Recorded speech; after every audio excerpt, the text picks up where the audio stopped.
Fixing the script where the play doesn't flow. My thoughts confused and foundering.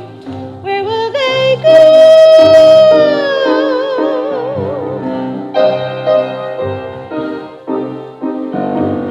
I'm adding some songs for the singers to sing. The lyrics they're delivering, where should they go?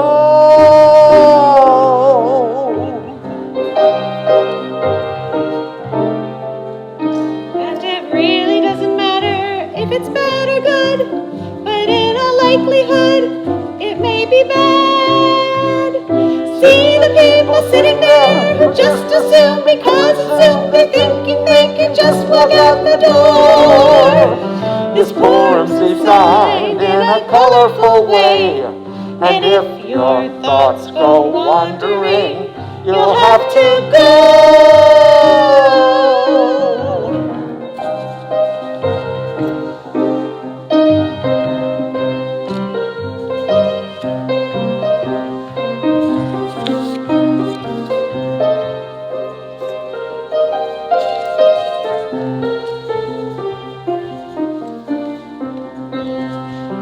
And it really doesn't matter if it's bad or good, but in all likelihood, it may be good.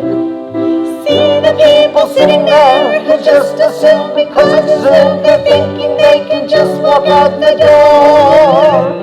I'm fixing the script where the play doesn't flow. My thoughts confused and foundering. Where will they go?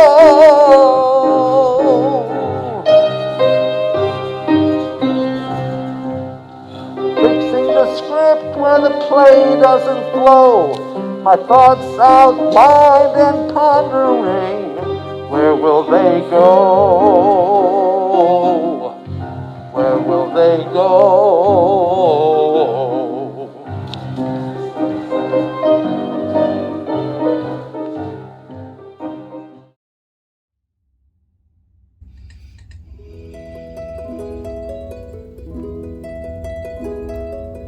Purim morning round 10 a.m. as our spiel begins.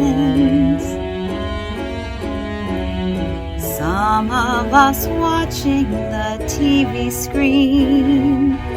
This video spiel was our only means. We sit down here in the temple, waiting so patiently. Turn down the lights as the show begins. Actors are we from the loony bin. We gave it much of our time. The story, Haman and all of his crime. We all left home wearing masks to comply. We're leaving home. Lockdowns kept us alone for so many months. Haman snarls while the queen's adorned with her royal crown. She finds a note that is lying there. Mordecai writes, we're in danger here. She breaks down and cries to His Highness, dearest, there's something wrong.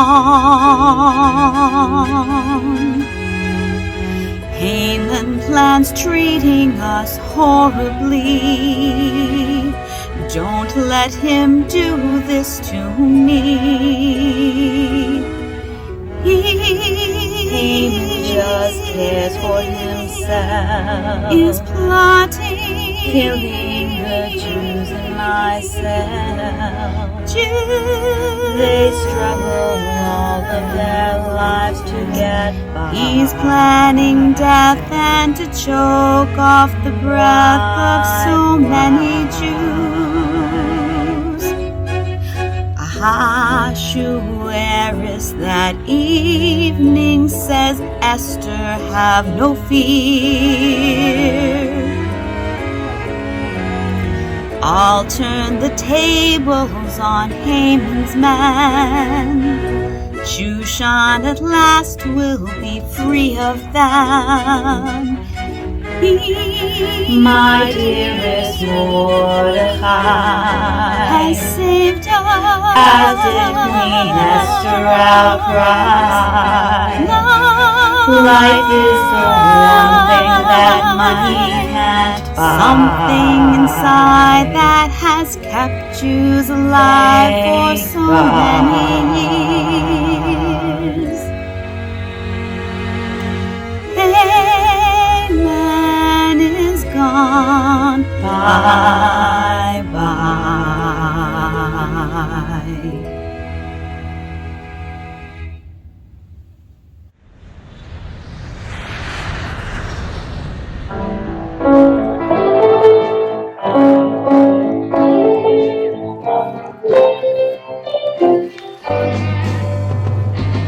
Was a couple years ago today, Cantor Jenna had to have a play.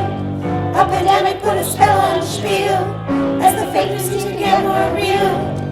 This year we'll introduce to you some members for many years.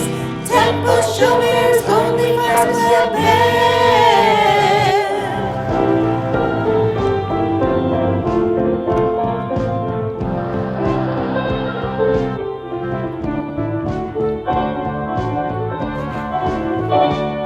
We're Temple Showers, only farce club band.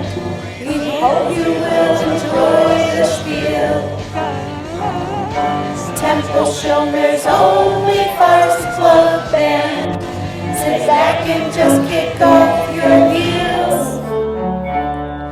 Temple Showers only, Temple Showers only, Temple Showers only farce club band.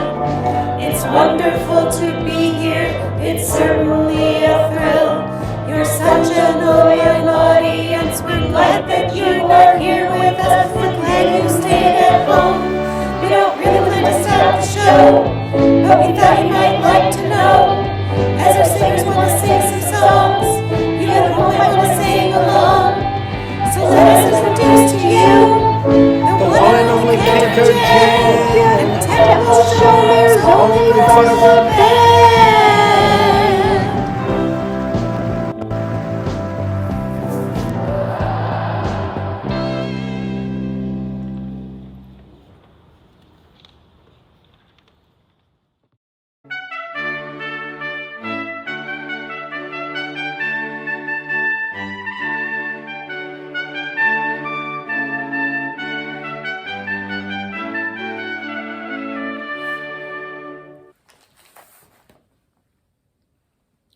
King Ahasuerus was the ruler of the ancient Persian Empire. It was a very long time ago, around the year Gimel. King Ahasuerus held humongous parties in the capital city of Shushan. Some of the royal parties lasted for over 100 days, with oh so many royal guests and VIPs in attendance. During one of these super extra parties, the king, who had a bit of a temper and was known to be a bully, gave orders to his wife. Hey Vashti, I would like you to dance for some of my friends. Queen Vashti, being a proud and independent woman, screams back at the king. Confused, and I don't feel like dancing tonight for your guests. And I'm only gonna say this once, so you better listen up, Kingy. I ain't dancing tonight, period. Just then, all the king's guy friends said to the king, Yeah, man, you gotta dump that witch. You know what I'm saying? Put Vashti in her place. Get rid of her. Yeah, dude, that woman ain't cool. The Queen Bee didn't respect you. Whoa, dude, you got so amped at Vashti, then she shot you back with, talk to the hand. Listen, bro, you can't let her get away with that. The king agreed. He knew he had to punish Vashti and make her an example. Women of Persia, every man should be king of his own house. Women have no rights or freedom. It is forbidden for women to do as they please. The wives of Shushan need to see what happens if they disobey. A few weeks after the king gave Vashti a kick in the assassination right out of the palace, he starts to feel a bit sad and lonely.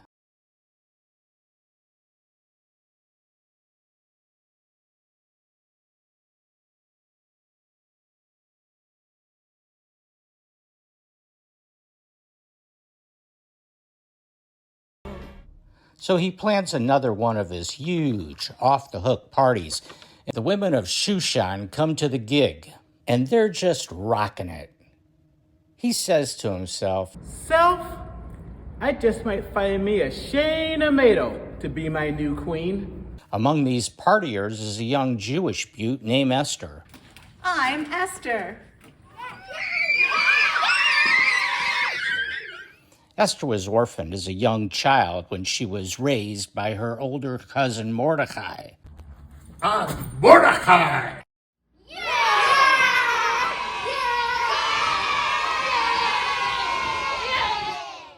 The people of southern Shushan pronounce his name Mordecai.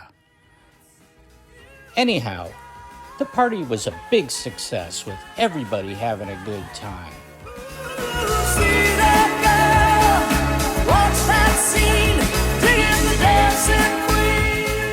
When the king spots the bougie Esther from across the grand ballroom, he's like, whoa! And when Esther sees the king looking at her, she's like, whoa! This is Love at first sight. The king can't take his eyes off of Esther. Whoa! Whoa! You're good. I think I want to make you my queen. Whoa! I'll have to think about it. Yeah, totally. I'll be your queen. Yeah, totally. I get to be queen, and I live in a great place, and there are always these parties going on. Sounds really Gucci. Break me off a piece of that. Sign me up. You're just too good to be true. Can't take my eyes off you. However, Esther is slightly concerned because the king has a rep of being kind of a bully. But Esther, like most brides, thinks she'll be able to change him. Cousin Mordecai warns Esther to hide the fact that she's Jewish, because Jews are looked down upon by many people of Shushan. And he thinks that she would probably be better off if the king doesn't find out. A couple of months go by, and Mordecai, just by chance, happens to overhear two bad dudes, Bigtan and Teresh, planning to assassinate King Ahasuerus. Hey, Bigtan, we should kill the king and blame it on the Jews. Hey, Teresh, that sounds like a pretty good idea. Come on. Oy vey! Mordecai thinks it is his moral obligation to go to the king and tell him. Your Majesty, there are a couple of bad hombres planning to assassinate you. You must stop them. The king replies, Assassinate me? I don't even know what assassinate means. But ooh, it sounds painful. The king has Bigtan and Teresh arrested and sentenced to death. He also thanks Mordecai for probably saving his life.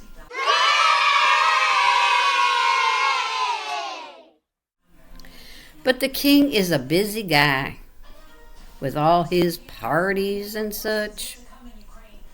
And he totally forgets about Mordecai's mitzvah.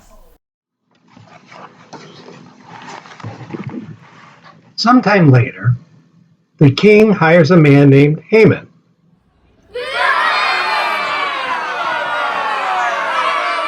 He hires him to be his head of security. Bad boys, what you gonna do?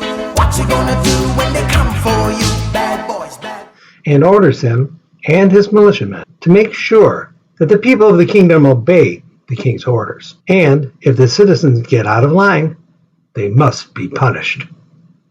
Mordecai knows the background of Haman. Many people, especially the Jews of Shushan, do not trust nor respect Haman. One day, out for a 20K run was Haman.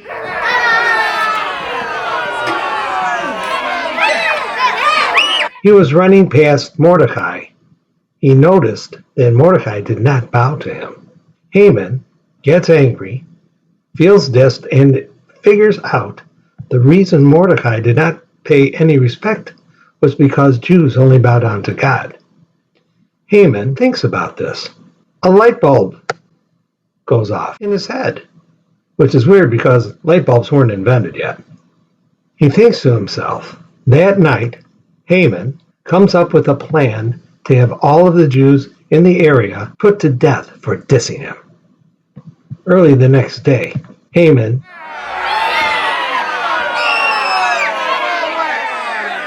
goes to the king and discusses the plan, and then bribes the king by offering him 10,000 silver coins to agree to the plan to kill the Jews.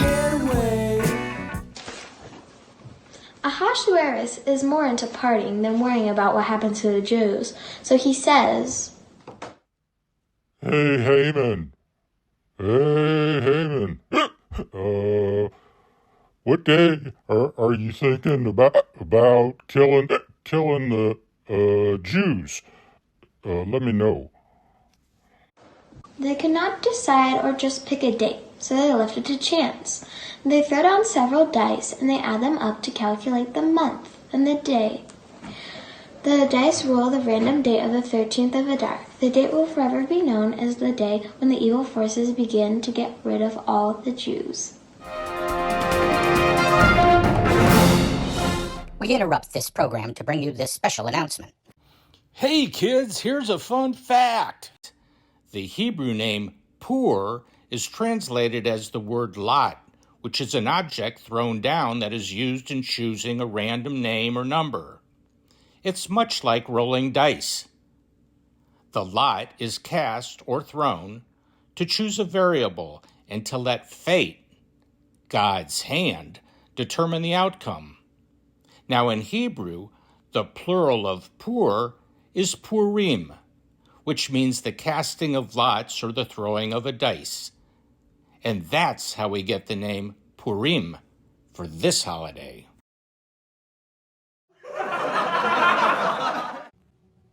We now take you back to our regular scheduled programming. Esther, you have to go back to the king. You have to tell him. What should I tell him? You have to tell him about Haman. You have to save everybody. You have to let him know. Let him know we're Jewish. I don't know if I can tell him that we're Jewish. You have to. We have to foil Haman's. This is Please scary. go. Hurry. Okay, Uncle Mordecai, I'll do it. And do it also ASAP. But Esther remembers what happened to the ex-queen Vashti for speaking her mind. Esther was afraid to approach the king uninvited. She knew her approach could be taken as a sign of disobedience and she could be severely punished. But after a few days, Esther got the courage to go talk to the king. She realized that she had nothing to lose because if she doesn't convince the king to cancel the plan to kill the Jews, she will die along with the Jews anyway.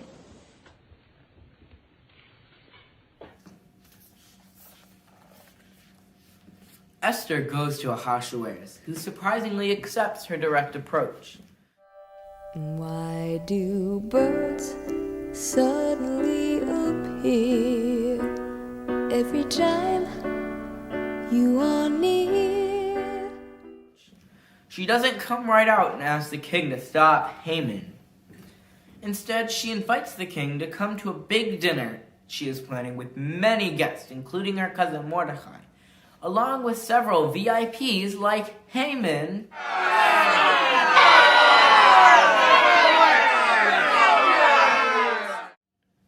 Meanwhile, Haman is having his men build the gallows to hang and kill Mordecai for being a disrespectful and insolent Jew. That night, after the big dinner hosted by Queen Esther, Ahasuerus goes to his bedchamber to sleep. But he tosses and turns and he can't fall asleep. I couldn't sleep at all last night. Just thinking of you. Maybe things weren't right. Well, I was tossing and turning all night.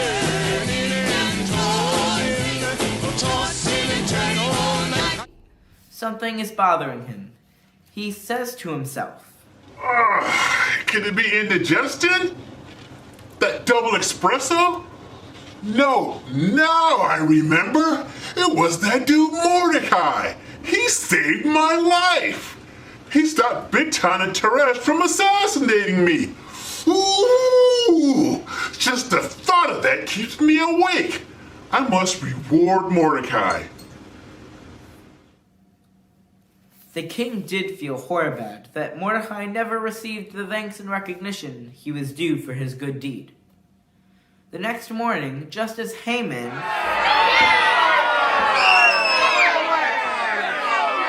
was about to request the king's permission to hang Mordecai, the king interrupts him and asks, Haman, what do you think I should do to honor a great man? What? You say I should lead him around town on my best horse and dress him in the finest clothing? You must be thinking about who I have in mind. Haman assumes that the king is planning on honoring him. He thinks for a moment as he pictures himself dressed in robes and riding a royal horse.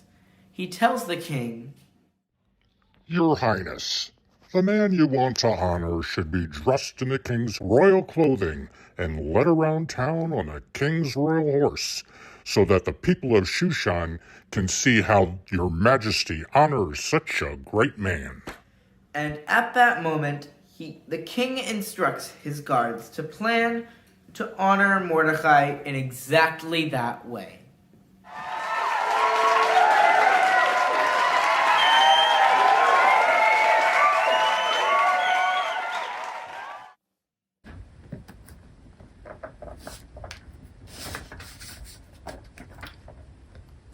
Haman was shook. He just stood there in a stupor. Meanwhile, the king says, I'm feeling pretty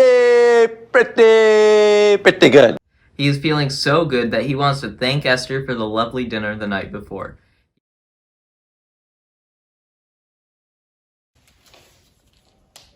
He goes to Esther and says, Esther, I am so thankful for your cousin.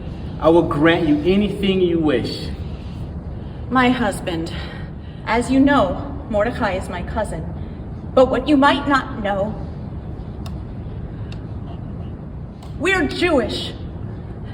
I'm afraid that your head of security and your henchmen are getting ready to kill us all. I will let no harm come to your people, Mordecai, and especially you. My anger will rain down on Haman!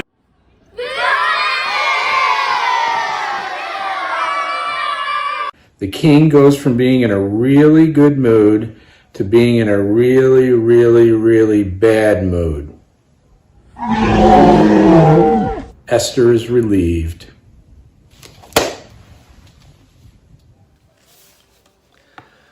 The king calls his guards to round up the evil henchmen and their leader.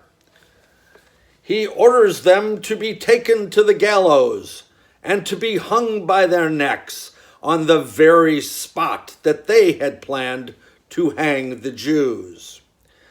The king promotes Mordecai as his new head of security and orders him to uphold the laws fairly, to fight intolerance, and to allow more freedom for all the men and women of the kingdom. At the request of the king, Mordecai and Esther sent letters throughout the kingdom to all, declaring the 13th of Adar as a major holiday. They would call the holiday Purim. It was the rolling of the dice and the hand of God that cast the fate and redemption of the Jewish people of Shushan.